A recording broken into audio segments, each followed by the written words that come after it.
Assalamu alaikum students. Have you ever noticed how a diamond sparkle even in dim light? How the internet signals can travel thousands of kilometers under sea water without escaping from the cable, undisturbed. ये और इस तरह के कई और amazing पेनामिनाज है जो light की एक खासियत के प्रैक्टिकल एप्लीकेशंस है.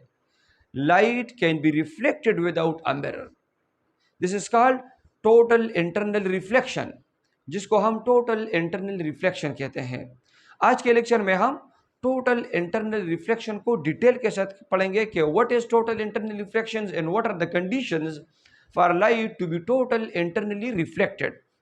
So first of all, the definition of total internal reflection is the complete reflection of light back into the denser medium while it tries to pass into a rare medium. When the angle of incidence is greater than the critical angle is called total internal reflection. Total internal reflection के definition को समझने के लिए आप देखें, हमने अभी तक इस चैप्टर में जो पढ़ा है कि जब भी लाइट किसी वन मीडियम से दूसरे मीडियम के अंदर दाखिल होती है तो रिफ्रैक्शन वाक़या होती है. There is a change in its speed and direction. इसके स्पीड और डायरेक्शन में तब्दीली आती है जिसको हम रिफ्रैक्शन कहते हैं. तो फर्ज करें यहाँ पर हम फर्ज कर लेते हैं कि लाइट वो दाखिल हो रही है from denser medium to rare medium. From denser medium to rare medium, मैंने आपको रिफ्रैक्शन टॉपिक में बताया था. When light enters from denser medium to rare medium it bends away from the normal. यहाँ पर आप देखें, ये परस करे डेंसर मीडियम है जिसको आपके बुक में कहा गया है ग्रेटर ऑप्टिकली डेंस मीडियम, और इसको लेसर ऑप्टिकली डेंस मीडियम इसको कहा गया है. हम सिंपली इसको डेंसर मीडियम जिसका इंडेक्स ऑफ रिफ्रैक्शन ज्यादा हो, वाटर, ग्लास, प्लास्टिक वगैरह, और ये इसको हम रेयर मीडियम कहते हैं जिसका इंडेक्स ऑफ रिफ्रैक्शन कम हो, जैसे एयर, वैक्यूम वगैरह. तो यहाँ से परस करे ये एक टॉर्च है जो पानी में पड़ा है और इससे लाइट निकल रही है. मुख्तलिफ एंगल्स पर इससे लाइट निकल रही है. इसके मुख्तलिफ ओरिएंटेशन मैंने आपको दिखाया है. इस टॉर्च के मुख्तलिफ ओरिएंटेशन है. इससे इन मुख्तलिफ ओरिएंटेशन पर, मुख्तलिफ एंगल्स पर लाइट वो निकल रही है. तो ये लाइट जब इस वाटर से, डेंसर मीडियम से इस रेयर मीडियम एयर में दाखिल होती है, so there is a change in its direction and speed. इसके स्पीड और डायरेक्शन में तब्दीली है. ये इसका असल पाथ है, एक्चुअल पाथ है, और ये रिफ्रैक्ट होकर इसके डायरेक्शन में तब्दीली आएगी. तो ये इसका, तो यहाँ पर आप देखें ये एंगल ऑफ इंसिडेंस है, एंगल ऑफ इंसिडेंस, और ये अगर हम देखें तो ये एंगल ऑफ रिफ्रैक्शन है, थीटा आर. मैंने आपको रिफ्रैक्शन वाले टॉपिक में बताया था कि नॉर्मल ये लाइन जो परपेंडिकुलर हो तो to the interface of these two media, इन दोनों मीडिया के जो बाउंड्री है, इस बाउंड्री के हम जो परपेंडिकुलर लाइन ड्रा करते हैं इसको हम नॉर्मल कहते हैं, और नॉर्मल के साथ एंगल काउंट करते हैं, ख्वा एंगल ऑफ इंसिडेंस हो या एंगल ऑफ रिफ्रैक्शन हो. तो आप देखें ये एंगल ऑफ इंसिडेंस है, ये एंगल ऑफ रिफ्रैक्शन है. Light is refracted, light is refracted है. अगर हम इसका ओरिएंटेशन चेंज करें इस टॉर्च का, तो यहाँ पर ये इस पॉइंट पर स्ट्राइक होता है. एंगल ऑफ इंसिडेंस अब थोड़ा सा ज़्यादा हो गया. ये एंगल ऑफ इंसिडेंस कम है, ये एंगल ऑफ इंसिडेंस ज़्यादा हो गया. तो अब भी रिफ्रैक्शन वाक़या होगी. There will be a change in its direction. इसके डायरेक्शन में तब्दीली आएगी, लेकिन यहाँ पर एंगल ऑफ रिफ्रैक्शन भी ज़्यादा हो जाएगा. Why? Because the angle of incidence is also increased. अगर एंगल ऑफ इंसिडेंस को हम और भी इंक्रीज करें, हम इसके ओरिएंटेशन को और भी चेंज करें, तो लाइट अब यहाँ से बाहर निकलेगा इस पॉइंट से. Angle of incidence is increased मोर.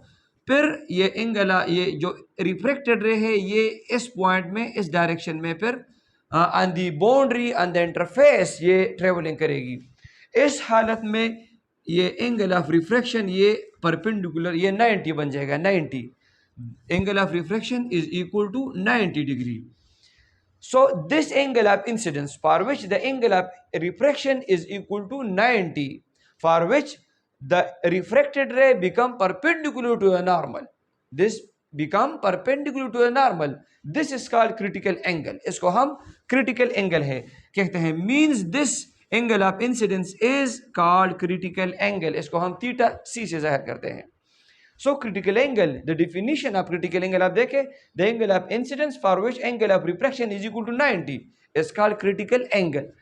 तो आपने देखा कि रिफ्रैक्शन हुआ क्या होती है जब ये लाइट डेंसर मीडियम से ऑप्टिकली डेंसर मीडियम से ऑप्टिकली रेयर मीडियम के अंदर दाखिल होती है, so there is a refraction.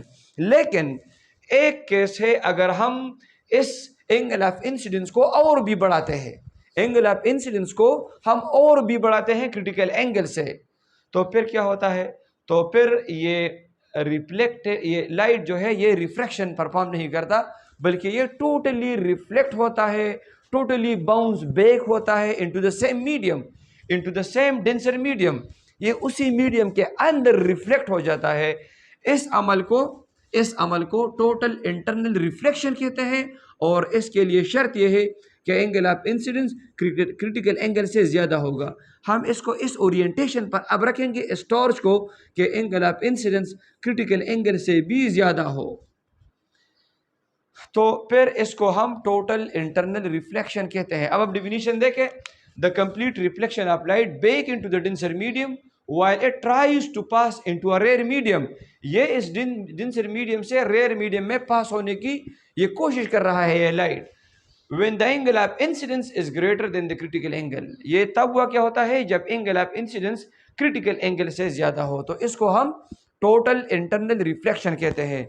और ये क्रिटिकल एंगल ये कांस्टेंट होता है for a given pair of media, for a given pair of media critical angle constant होता है। ग्लास से एयर में, प्लास्टिक से एयर में, वाटर से एयर में, ये इन तमाम के लिए क्रिटिकल एंगल की वैल्यू कांस्टेंट रहती है। ग्लास के लिए अलग इसकी वैल्यू कांस्टेंट है, और वाटर के लिए अलग से इसकी वैल्यू कांस्टेंट है, प्लास्टिक के लिए अलग से इसकी वैल्यू कांस्टेंट है क्रिटिकल एंगल की। ये डिपेंड करता है on the pair of media के लाइट कौन से डेंसर मीडियम से कौन से रेयर मीडियम के अंदर दाखिल हो रही है। Now to find a mathematical expression for critical angle we use Snell's law. Snell's law आपने previous lectures में पढ़ा है।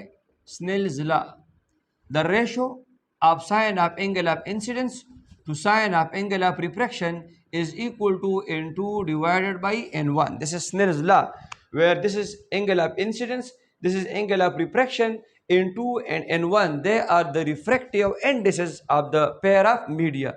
वो उन दोनों मीडिया के, ये उन दोनों मीडिया के ग्लास और एयर, प्लास्टिक और एयर, ग्लास वैक्यूम वगैरह, ये इनके रिफ्रैक्टिव इंडेक्सेस है। इसमें एक बात आपको याद रखनी होगी कि ये इनटू ये इस मीडियम का यानी रिफ्रैक्टिव मीडियम का रिफ्रैक्टिव इंडेक्स ऑफ रिफ्रैक्शन है, और ये n1 ये इस इंसिडेंट मीडियम का रिफ्रैक्टिव इंडेक्स है या इंडेक्स ऑफ रिफ्रैक्शन है। अब आप देखें, मैंने आपको बताया if theta R is equal to 90, जब थीटा आर 90 के बराबर हो जाता है तो उसके लिए फिर थीटा आई को हम क्रिटिकल एंगल कहते हैं, उसके लिए फिर angle of incidence critical angle के बराबर होती है। तो अब देखें, यहाँ पर मैं वैल्यूज पुट करता हूँ, साइन थीटा आई की जगह मैं पुट करता हूँ थीटा सी, और साइन थीटा आर की जगह मैं पुट करता हूँ 90 degree is equal to n2 divided by n1। Sine 90 चूंकि 1 के बराबर होती है, तो sine theta C divided by 1 is equal to n2 divided by n1।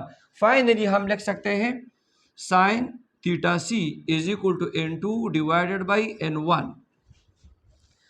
यहाँ पर आप देखिए, अगर हमें दोनों मीडियम के रिफ्रैक्टिव इंडेक्सेस नोन हो, जो दो मीडियम हमें एक डेंसर और एक रेयर मीडियम दिया गया है उसके रिफ्रैक्टिव इंडेक्सेस हमें नोन हो, तो उससे हम इजीली क्रिटिकल एंगल को इस इक्वेशन के ज़रिए फाइंड आउट कर सकते हैं। और इस इक्वेशन को हम डिफाइन भी कर सकते हैं, the sine of critical angle, the sine of critical angle is equal to the index of refraction, the index of refraction of the refracting medium, of the refracting medium divided by the index of refraction, the index of refraction of the incident medium, of the incident। मैंने वहां पर आपको बताया कि ये into ये refractive medium का refractive index है, और ये N1 ये इंसिडेंट मीडियम के लिए रिफ्रैक्टिव इंडेक्स है।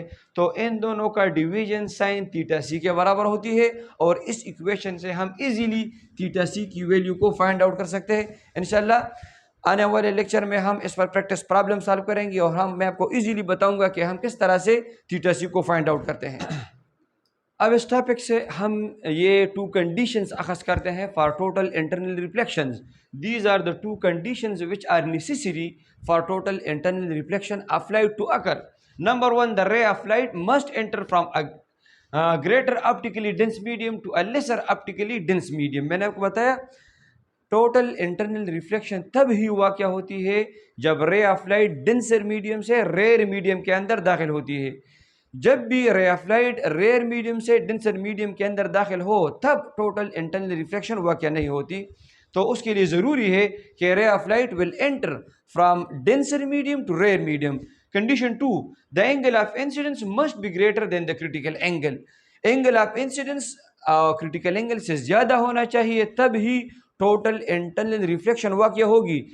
आप देखें, जब ये कंडीशन सेटिस्फाई हो, जब angle of incidence critical angle से ज़्यादा हो, then there will be no transmission, there will be no trans. जिस तरह आपने दूसरे केसेस में देखा कि लाइट रिफ्रैक्ट होती है, there is a transmission from one medium to another medium. Light एक मीडियम से दूसरे मीडियम के अंदर ट्रांसमिट होती है विद रिफ्रैक्शन। लेकिन जब ये angle of incidence critical angle से ज़्यादा हो जाता है तो फिर कोई भी ट्रांसमिशन नहीं होता from denser to rare medium, बल्कि the ray of light is reflected, totally reflected back into the denser medium. This is total internal reflection. और जो दो एग्जांपल्स मैंने आपको स्टार्ट में बताए थे, how a diamond sparkle even in dim light and how the internet signals cover thousands of kilometres under sea water without escaping from the cable, तो वो दोनों टोटल इंटरनल रिफ्लेक्शन ही का नतीजा है। Light got trapped inside these materials due to repeated total internal reflection। Bar bar total internal reflection की वजह से इन material के सरफेस से बार बार टोटल इंटरनल रिफ्लेक्शन की वजह से यहाँ पर इनके अंदर लाइट ट्रैप हो जाती है, जिसकी वजह से the diamond sparkle even in dim light, जिसकी वजह से the internet signals cover thousands of kilometre without escaping from the cable. इस हम इंशाल्लाह आने वाले लेक्चर में ये डिटेल के साथ पढ़ेंगे कि हाउ दिस हैपन्स, ये इंटरनेट सिग्नल्स ऑप्टिकल फाइबर्स के ज़रिए किस तरह विदाउट एनी डिस्टर्बेंस हम तक पहुंचते हैं। हम इंशाल्लाह आने वाले लेक्चर में डिटेल के साथ इस पर बात करेंगे कि how total internal reflection is used in optical fibres for various purposes. Optical fibres में किस तरह total internal reflection, repeated total internal reflection use होता है, मुख्तलिफ मकासद के लिए हम ऑप्टिकल फाइबर्स को इस्तेमाल करते हैं। आने वाले लेक्चर में इस पर डिटेल के साथ बात होगी।